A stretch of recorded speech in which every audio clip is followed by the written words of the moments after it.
Um, so I'm finding myself doing this and filming this at 2 in the morning on a Wednesday. Well, now it's Thursday.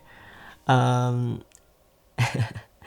and it's silly because whenever I do this is now, I think, like my third or fourth episode of this, my Me At series. I find myself not knowing what to say in front of the camera, and at the same time having so many things to say, and it's almost overwhelming to figure out exactly what I want to say in front of the camera. So I'm gonna go through my notes, which I wrote a little while ago.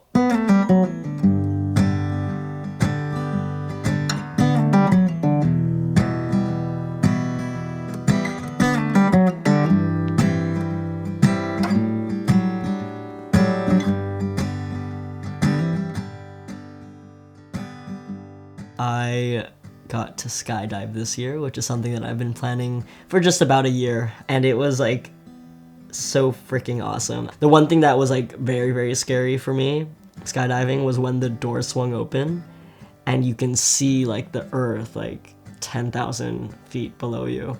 So for context, the CN Tower is 1,800 feet. I fell from 10,500 feet. So like 5 times the CN Tower, roughly.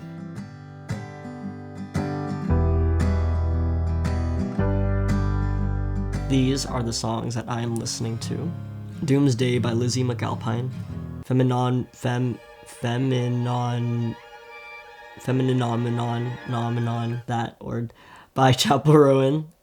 Pretty much all of Chapel Rowan's album. Also, Lizzie McAlpine's third album, Older, has just been on repeat. I just love being sad and melancholy. I just love it.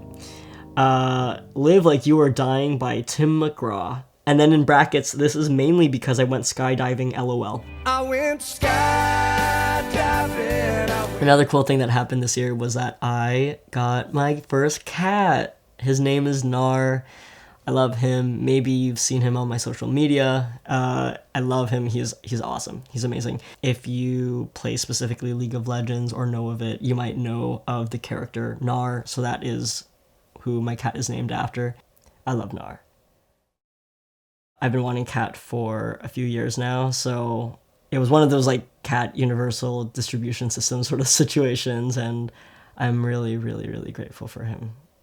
I started with my third therapist this year. I also had my exit session with them recently, and I'm really, really grateful for my time with them, and I also want to take some time to not always be fixing things. I just want to be. So that's something that I am working on, finding the balance within everything. I met some really amazing people this year. I also lost amazing people this year. So I'm kind of finding myself in a place of grief. But also I will say that I lost people, I think, because I know myself better now. And I think that's a good testament, if that's a word, of my growth. And I've been working really, really hard on walking away from things that don't align with me. So I'm really proud of myself. I also traveled a lot this year. I went to Ottawa twice, and I also went to Nova Scotia for the first time, and that was awesome. I really, really want to go back to the East Coast. Again, it was beautiful. Halifax was incredible. I went to Peggy's Cove. It was so loud and cold because it was windy. But it was so beautiful. And I'm just so enamored by the water.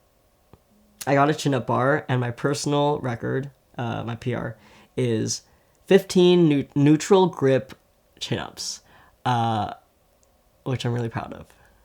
Yeah, I feel good about that. I went to a few weddings, and it's really weird being the age where people are getting married. It's also like a whole thing too, because like a lot of my queer friends don't want to get married because either they want to get married later or they just don't want to get married overall, and it's like the whole thing. But I also changed my glasses. They are silver now, and my jewelry is also silver New, very new. And when I get my nose double pierced again, it's gonna be silver. So these are my hands. And this is my face.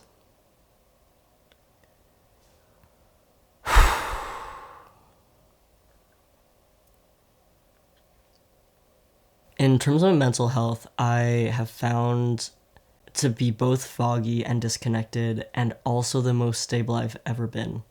The older I get, the more I realize that being a human is just being a walking contradiction. And that's just the nature of being alive. Nothing makes sense. And this summer, I didn't really have a good grasp on my mental health, but I'm hoping that autumn is better. So, fingers crossed, Libra season, my birthday. 2 years ago, during my Me at 24 video, I talked about numbness and fog and all that stuff. And it's good that now I can look back and, I've been able to see a little bit more clearer, have a bit more clarity with that. And I think I was just so misaligned with my values and who I am as a person that I numbed myself out. That's at least how I've made sense of it so far. Maybe a couple years from now, something else will make sense. I'm in a much better place now. The advice I'd give 25-year-old me, keep on holding and embracing your idea of success and meet people who perpetuate that. I think I know my idea of success up here, but for the rest of my body to truly be there, I think is going to take some time. And remember that your journey is so different than anyone else's journey. And I know that comparison is so tempting with social media. Your life does not and will not look like anyone else's. So that's my advice to 25-year-old me. This is a really beautiful thing that I wrote. Lately, I've been wanting my life to feel like a coming-of-age movie. I want adventure. I want to be the protagonist that learns something at the end. I want to feel like my life is just starting and I'm doing things for the first time. And I want to fall in love with life over and over and over and over again. I don't want to become tired of living. If you've watched this far, thank you for your witness. I want you to know that love exists, it's infinite, and I want to leave you with this quote. Don't demand somebody else's exhaustion because you're exhausted.